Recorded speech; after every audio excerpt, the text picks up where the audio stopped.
মনোবীক্ষণ polyclinic, চিকিৎসার জগতে এক দশক। এখন এখানে সব বিষয়ে ডাক্তারবাবু একসাথে তলায়। ফোন করুন 7477799515 এই নম্বরে।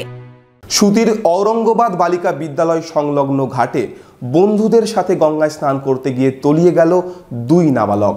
নিখোঁজের উদ্ধারে শুরু হয়েছে তল্লাশি। বহরমপুর শহরেই 4 star deluxe premium hotel with luxury and comfort golden retreat. এখানেই জেলার একমাত্র ডিস্কোথেক, আছে রেস্টুরেন্ট, লাউঞ্জ বার, অত্যাধুনিক gym, spa, swimming pool, club মেম্বারশিপের সুযোগ। বহরমপুর শিল্প তালুকে গোল্ডেন রিট্রিট। সুতিতে ভরা গঙ্গায় বিপদ, স্নান করতে নেমে তলিয়ে গেল 2 নাবালক। মঙ্গলবার দুপুরে ঘটনাটি ঘটেছে সুতির ঔরঙ্গাবাদ বালিকা বিদ্যালয় সংলগ্ন ঘাটে।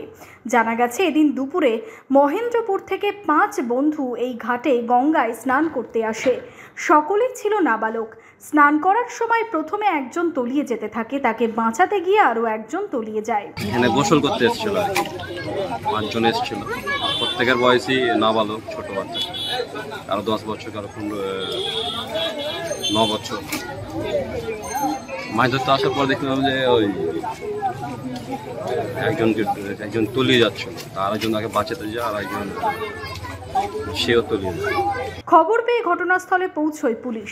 বিএসএফ ও স্থানীয়দের তৎপরতায় শুরু হয়েছে নিখোঁজদের খোঁজে তল্লাশি। এই ঘটনায় শোকের ছায়া নেমে এসেছে এলাকা জুড়ে।